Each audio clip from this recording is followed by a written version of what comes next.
السلام علیکم ورحمۃ اللہ وبرکاتہ۔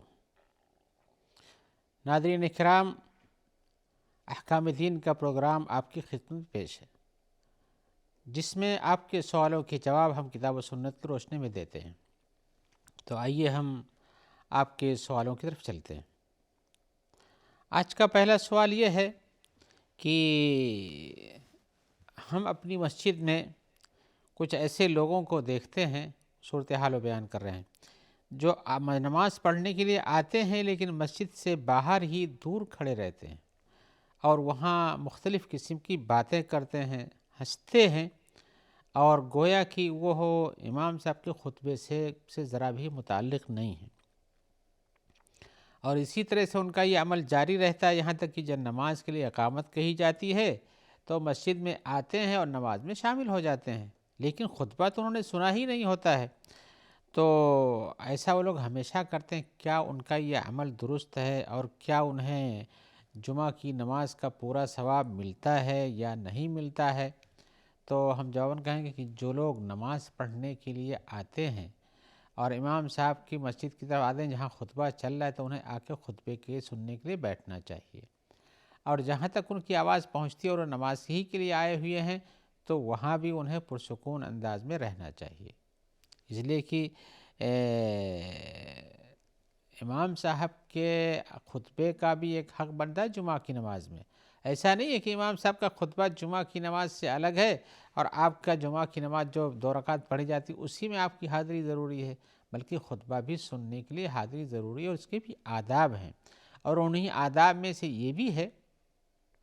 کہ امام صاحب جب خطبہ دیتے ہوں تو آپ کو ان کا خطبہ سننا چاہیے، وہاں اور کوئی حرکت نہیں کرنی چاہیے، زمین پہ نقش نگار بنانا یہ بھی منع ہے، کسی دوسرے کو کہنا کہ چپ رہو یہ بھی منع ہے، اور وہاں کسی کا السلام علیکم کہنا، اس کا جواب دینا اور حال چال پوچھنا یہ سب منع ہو جاتا ہے۔ یہ کیوں ہے؟ یہ اس لیے کہ امام صاحب کے خطبے کی طرف آپ متوجہ ہوں، گویا کہ امام صاحب کا خطبہ نماز کے پہلے، نماز کے جو اس جمعہ کی نماز کے جو آداب ہیں ان میں سے امام صاحب کا خطبہ بھی سننا ضروری ہے۔ لہذا اللہ تعالیٰ کا جو فرمان ہے کہ جب نماز جمعہ کے دن نماز کے لیے اعلان کر دیا جائے، اللہ تعالیٰ فرماتے ہیں یا ایھا الذین آمنوا، اے ایمان والو، اذا نودی للصلاۃ من یوم الجمعۃ، جب جمعہ کے دن نماز کے لیے اذان دے دی جائے، فسعوا الی ذکر اللہ، تو اللہ کے ذکر کے لیے آ جاؤ، وذروا البیع، اور خرید و فروخت چھوڑ دو۔ آپ یہ سوچتے ہوں گے خرید و فروخت چھوڑنے کا حکم ہے اس لیے کہ وہ انسان کو نماز سے مشغول رکھتی ہے، تو یہاں خرید و فروخت تو انسان کی مصلحت ہے ایک، جس سے اس کی روزی روٹی کا بھی متعلق ہوتی ہے، لیکن اس کو بھی چھوڑنے کا حکم دیا گیا ہے، اور یہاں جو لوگ جن کے بارے میں آپ نے بات بتایا ہے وہ تو ان کی مشغولیت تو کسی فائدے کی بھی نہیں ہے، اس سے بھی روزی روٹی کا کوئی مسئلہ نہیں بندھا ہوا ہے۔ تو جو لوگ ایسا کرتے ہیں، چاہے وہ چھوٹے ہوں، چاہے وہ بڑے ہوں، چاہے محلے کے لوگ ہوں، چاہے باہر سے آئے ہوئے ہوں، بچے ہوں، بڑے ہوں، سب کو نماز کے لیے جمعہ کی نماز کے پہلے جو خطبہ ہوتا ہے اس کا اہتمام رکھنا چاہیے، اور اس امام کے خطبے کو سننے کے لیے چپ چاپ رہنا چاہیے، مسجد میں جگہ ملے یا مسجد سے باہر جگہ ملے،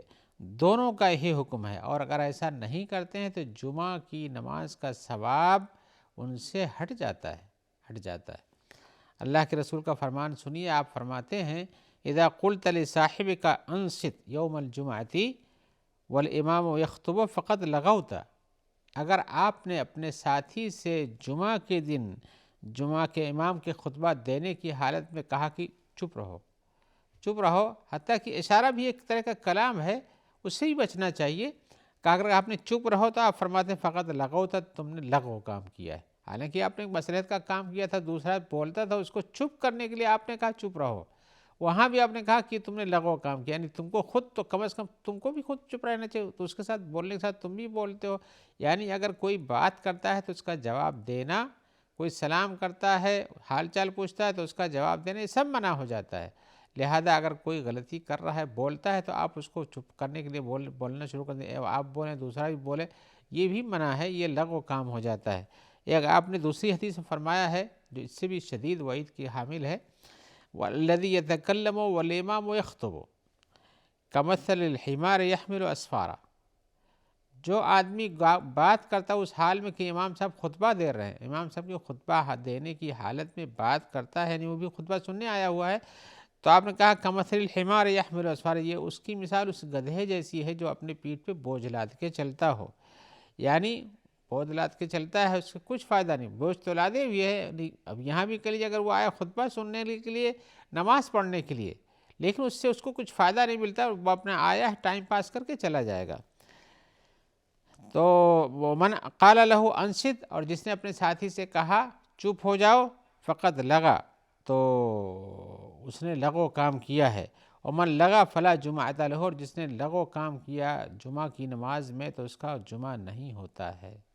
ایسی صورت میں کہ ایسے لوگوں کے لیے جو لوگ امام صاحب کے خطبے کے لیے آتے ہیں، چاہے مسجد کے اندر جگہ ملے یا باہر جگہ ملے، ان سب کو امام صاحب کے خطبے کے ساتھ منسلک رہنا چاہیے، ان کا خطبہ سننا چاہیے۔ یہاں ایک تنبیہ کر دینی ضروری ہے کہ کچھ لوگ کہتے ہیں کہ ہم تو ان کا خطبہ سمجھتے ہی نہیں ہیں،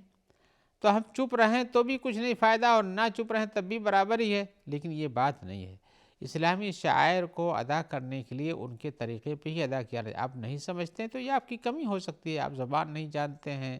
آپ کو زبان سیکھنے کی کوشش کرنی چاہیے، یا اس کا معنی مفہوم سمجھنے کے لیے کرنا چاہیے، اور نہ بھی ہو تو جب عبادت کا ایک طریقہ ہے اس طریقے کو آپ اگر اختیار نہیں کریں گے تو اس عبادت کا ثواب کیسے ملے گا؟ اب تو یہاں اگر یہ بات مان لی جائے کہ آپ سمجھتے نہیں ہیں تو کہیں یہ بھی کوئی کہہ سکتا ہے کہ ہم نماز میں جو پڑھا جاتا ہے اس کو بھی نہیں سمجھتے ہیں، یعنی قرآن مجید کو نہیں سمجھ پاتے ہیں مثال کے طور پر، تو اس کا یہ مطلب یہ بنتا ہے کہ آپ نماز ہی نہیں پڑھیں؟ ایسا کچھ نہیں ہے۔ لہذا امام صاحب خطبہ دیتے ہوں آپ کی زبان میں تو بہتر ہے، آپ کی زبان میں کسی اور زبان میں دیتے اور حاضر ہیں تو آپ کو سب کے ساتھ چپ ہو کے نماز میں جو خطبہ دیا تھا اس کے پہلے اس کو سننا چاہیے، اور اگر آپ ایسا نہیں کرتے ہیں تو لغو کام کرتے ہیں، اور آپ کو روکنے والا بھی اس بیچ میں کوئی نہیں ملے گا، اس لیے کہ دوسرا روکنے والا بھی لغو کام کرتا ہے۔ لہذا اس گدھے کی مثال نہ اختیار کیجیے اپنے اوپر پیٹھ پہ بوجھ لاد کے چلتا اور اس کو کچھ مستفید نہ ہوتا ہو، اور آپ خطبہ سننے جاتے ہیں لیکن خطبہ سننے کے بعد نہیں سنتے ہیں تو نماز کا ثواب نہیں مل پاتا ہے۔ لہذا ایسے لوگوں کو آپ تنبیہ کیجیے، ان کو بتائیے، اور اسی طرح سے نماز کے بعد ان کو سمجھائیے کہ ایسا کرنا غلط ہے۔ ایک تو خود وہ تشویش کرتے ہیں دوسروں اپنے لیے، اور دوسروں کے لیے بھی تشویش کا باعث بنتے ہیں، لوگ ان کو بار بار دیکھتے ہیں تاکہ سمجھ جائیں، لیکن پھر بھی ان کی سمجھ میں نہیں آتا۔ لہذا خاص طور سے اگر یہ کچھ لوگ ایسے بیٹھیں جو اپنے بھائیوں سے بات کرتے ہوں، یا اسی طرح سے ان سے کچھ پوچھتے ہوں، یا ایک ہی سلام دعا کرتے ہوں، یہ سب منع ہو جاتا ہے، لہذا اس سے باز آ جانا چاہیے۔ آگے کا سوال ہے، وہ پوچھتے ہیں کہ شادی بیاہ کے بارے میں لوگ کفو کی بات کرتے ہیں کہ وہ اس کے کفو ہے کہ نہیں، کفو کہتے ہیں کہ اس کی برابری کا ہے، اس کے مناسب حال ہے کہ نہیں، تو کہتے ہیں کہ کیا یہ کفو کا سمجھنا یعنی اس کا برابر ہے شادی کرنے کی کہ لائق اس سے ہے کہ نہیں ہے، اور اس میں بہت ساری باتیں ہوتی ہیں، آپ اپنے طور پر جانتے ہوں کہ کہیں بہت سے لوگ ہیں، تو کچھ مثالیں بھی دی انہوں نے، لیکن مثال جو کہتے ہیں کہ ہمارے برابر نہیں، پیسے میں برابر نہیں ہے، مال میں برابر نہیں ہے، علم میں برابر نہیں ہے، اسی طرح سے کہتے ہیں ہمارے قبیلے کا نہیں ہے، یا اس خاندان کا ہے، اس خاندان کا ہے، بہت ساری باتیں ہیں۔ تو آپ بھی ان چیزوں کو سنتے ہوں گے کہ لوگ کہتے ہیں اس کی ہماری شادی یا ہماری بیٹی کی شادی یا ہمارے بہن کی شادی اس سے نہیں ہوگی، یا کہ ہمارے بھائی کی شادی اس خاندان میں نہیں کریں گے، وہ تو گرا ہوا خاندان ہے، یہاں تک لوگ پہنچ جاتے ہیں۔ تو جواباً ہم کہتے ہیں کہ بھائی یہ کفر کا جو مسئلہ اس طرح سے ہے، یہ اس طرح سے نہیں جیسا لوگ سمجھ رہے ہیں، بلکہ یہ ہے کہ اللہ کے رسول صلی اللہ علیہ وسلم نے جو معیار بتایا ہے شادی کا، اس شادی کے معیار کو برقرار رکھیے تو سب کفر ہو جاتے ہیں۔ آپ نے فرمایا ہے اذا اتاکم من ترضون دینہ و خلقہ فانکحوہ، اگر تمہارے پاس ایسا کوئی رشتہ آئے، چاہے لڑکے کا ہو یا لڑکی کا ہو، جس کے دین اور اخلاق سے آپ راضی ہو تو اس سے شادی کر دو۔ تو آپ نے دو معیار بتائے، دین اور اخلاق، یہ سب سے جب دین اور اخلاق یہ معیار ہیں، دیندار ہو، ویسے بھی حضرت ابو ہریرہ کی ایک حدیث ہے جس میں آپ نے کہا کہ عورتیں شادی اس لیے کی جاتی ہے، اس لیے کی جاتی، لیکن تم دیندار اختیار کرو۔ تو شادی کے مقاصد تو بہت کچھ ہوتے ہیں، لیکن سب سے مقصد جو معیار آپ نے بتایا وہ دین کو بتایا ہے، لہذا جب دین اور اخلاق کے حساب سے بہتر ہو جائیں ہوں، اس کا پتہ ہو جائے تو شادی کر دینا چاہیے، باقی آپ نے اور کوئی معیار نہ رکھا ہے۔ اور اسی طرح سے ایک دوسری حدیث بھی اس کی تائید کرتی ہے۔ ثابت ابن قیس ابن شماس ایک صحابی ہیں، ان کی بیوی رسول اللہ صلی اللہ علیہ وسلم کے پاس آتی ہیں تو کہتی ہیں کہ میں اللہ کے رسول حضرت ثابت کے بارے میں ان کے دین اور اخلاق میں کوئی عیب نہیں لگاتی ہوں، یعنی اس معیار کے حساب سے ہمارے لیے ٹھیک ہیں۔ تو آپ نے جو یہاں ان کی اس بات کو تسلیم کیا کہ دین اور اخلاق میں کوئی عیب نہیں ہے، تو گویا کہ وہ معیار درست ہے۔ اب اس کے علاوہ اور کوئی بات ہوتی ہے تو کوئی عیب کی یا کوئی پریشانی کی یا ازدواجی زندگی کے نہ نبھا پانے کی، وہ الگ سے شکایتیں ہو سکتی ہیں، لیکن دین اور اخلاق کے حساب سے درست ہیں تو شادی ہو سکتی ہے، اور یہی رسول اللہ صلی اللہ علیہ وسلم نے معیار بنایا ہے۔ لہذا یہ معیار اختیار کرنا کہ وہ ہمارے قبیلے سے نہیں ہے، ہمارے خاندان سے نہیں، یا فلاں خاندان سے نہیں ہے اور ہم فلاں خاندان کے ہیں، یا اسی طرح سے وہ پڑھا لکھا بہت زیادہ نہیں ہے ہمارے معیار کے، آپ اچھا تلاش کیجئے، کچھ حرج نہیں ہے، لیکن اسی کو دین کا معیار سمجھ کے نہ کہیے کہ دین یہی کہتا ہے۔ دین یہ نہیں کہتا ہے، دین کے نزدیک معیار اخلاق اور دینداری کا ہے، اس کے علاوہ دیگر معیار لوگوں نے اپنے بنائے ہوئے ہیں۔ اللہ کے نزدیک متقی آدمی سے زیادہ کوئی زیادہ باعزت نہیں ہے۔ ان اکرمکم عند اللہ اتقاکم، اللہ نے فرمایا ہے کہ تم میں کا سب سے باعزت انسان جو معیار میں اونچا ہے وہ اتقاکم ہے، تم میں کا جو متقی ہوتا ہے۔ تو متقی یہ بہت بڑا معیار ہے، لہذا متقی جو ہوگا دیندار ہوگا، اور اسی طرح سے اس کے اخلاق بھی عالی ہوں گے۔ لہذا یہ چیزیں جو ہیں، یہ جو کفو بنانے کے بارے میں جو بہت سے معیار لوگوں نے دنیاوی اختیار کر رکھے ہیں، شریعت میں ان کا کوئی اعتبار نہیں ہے۔ آئیے ہم ایک اور سوال کی طرف آتے ہیں۔ سوال میں ہمارے بھائی پوچھ رہے ہیں کہ کیا ہم ایک ہی آیت کو اپنی نماز کے درمیان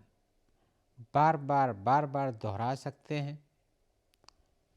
ان کے سوال کا مقصود یہ ہے کہ جیسے ہم کوئی نماز پڑھتے ہیں، سورہ فاتحہ کے بعد کوئی سورت پڑھتے ہیں، کوئی آیت پڑھتے ہیں، یا سورہ فاتحہ ہی صحیح، وہ بھی قرآن مجید کی آیتوں میں سے ہے، تو ہم کیا کسی آیت کو بار بار دہرا سکتے ہیں نماز میں؟ حقیقت یہ ہے کہ قرآن مجید کی بہت سی آیتوں کے پاس لوگ پہنچ کر کے ان کے اوپر خشوع و خضوع اس سے زیادہ طاری ہوتا ہے۔ مثال کے طور پر کہیں قوموں کے ہلاک کرنے کا تذکرہ ہے، ان کے گناہوں کے اسباب بیان کیے گئے ہیں، یا جنت میں جانے کے کیا اسباب ہوتے ہیں ان کو حاصل کرنے کا راستہ بتایا گیا، جہنم میں کیوں گئے تھے اور کیا وہ غلطی آپ بھی کر رہے ہیں اور اس سے بچنے کا کیا نتیجہ ہے، کیسا ہے، اس قسم کی آیتیں ہیں، یا اللہ نے اپنے کسی عذاب سے ڈرایا ہے اور آدمی وہاں گھبراتا ہے اور بار بار دہرا کر کے اپنے آپ کو زیادہ متقی پرہیز بنانے کے لیے بار بار دہراتا ہے، یا اللہ نے کوئی نعمت کی بات ذکر کی اور کہا کہ ایسا کرو، ایسی دعا کر دو، یہ چیز ملے گی، تو آپ اس کو بار بار دہراتے ہیں۔ اس قسم کی آیتیں جیسے ان کو آیات خوف یا آیت ترغیب کہتے ہیں۔ تو یہ پوچھ رہے ہیں کہ کیا ہم ایک ہی آیت کو نماز میں بار بار خشوع و خضوع کے خاطر دہرا سکتے ہیں کہ نہیں؟ تو ہم جواباً کہتے ہیں کہ جی ہاں، آپ دہرا سکتے ہیں، اور یہ نفلی نماز میں رسول اللہ صلی اللہ علیہ وسلم سے بھی ثابت ہے کہ آپ ایک ہی آیت کو بار بار پڑھتے رہ گئے یہاں تک کہ صبح ہو گئی، اور اس طرح کا حکم، اس طرح کا عمل عمر سے بھی ثابت ہے، ابو بکر سے بھی ثابت ہے، اور دیگر صحابہ کرام سے بھی ثابت ہے کہ ایک ہی آیت پڑھتے رہے اور رات بھر اس کو دہراتے رہے، اور بعض کے بارے میں یہاں تک آیا کہ وہ پڑھتے رہے، روتے رہے، داڑھی بھیج گئی، زمین پہ یعنی آنسوں کے قطرے آ گئے۔ تو اس قسم کی چیزیں ہیں اور یہ اس کا ثبوت ہے۔ لہذا جس آیت کو پڑھتے ہوئے آپ کو اندازہ ہوتا ہے کہ اس کو بار بار پڑھنے سے ہمارے دل کے اندر اللہ کا خوف زیادہ طاری ہوتا ہے، خشوع خضوع زیادہ پیدا ہوتا ہے، تو آپ کو اس کے پڑھنے میں کچھ حرج نہیں ہے، آپ پڑھ سکتے ہیں۔ رسول اللہ صلی اللہ علیہ وسلم کے بارے میں آیا ہوا ہے کہ آپ نے تہجد کی نماز پڑھنی شروع کی اور اس آیت پر پہنچے جس میں آیا ہے ان تعذبہم فإنہم عبادک وَإِن تغفر لَهُمْ فَإِنَّكَ أَنْتَ الْعَزِيزُ الْحَكِيمُ، یہ سورہ مائدہ کی آیت نمبر 118 ہے۔ آپ جب اس آیت پہ پڑھتے ہوئے پہنچے، جس کا ترجمہ یہ ہے کہ اے اللہ، اگر ان کو آپ عذاب دیتے ہیں ان انسانوں کو تو یہ تمہارے آپ ہی کے بندے ہیں، اور اگر ان کو معاف کر دیتے ہیں تو آپ بلا شبہ عزیز اور غالب ہیں، غالب اور حکمت والے ہیں، تو معاف کر دیں، یہی آپ کی حکمت کا تقاضا ہے۔ اب اس کو آیت پہ رسول اللہ صلی اللہ علیہ وسلم پہنچے تو اب وہ آیا ہوا ہے کہ آپ اس کو بار بار پڑھتے رہیں تک کہ صبح ہو گئی، فجر کی نماز کا وقت ہو گیا، آپ یہاں تک اس کو پڑھتے رہے، تو جب یہاں تک گویا کہ رسول اللہ صلی اللہ علیہ وسلم کسی آیت کو دہراتے ہیں، اور ویسے بھی آپ کے بارے میں جب کوئی آیت دعا کی آتی تو آپ اس کو کئی بار پڑھتے تھے اور وہاں دعا بھی مانگتے تھے۔ اسی طرح سے ایسی کوئی آیت آتی ہے تو ایسی جب کوئی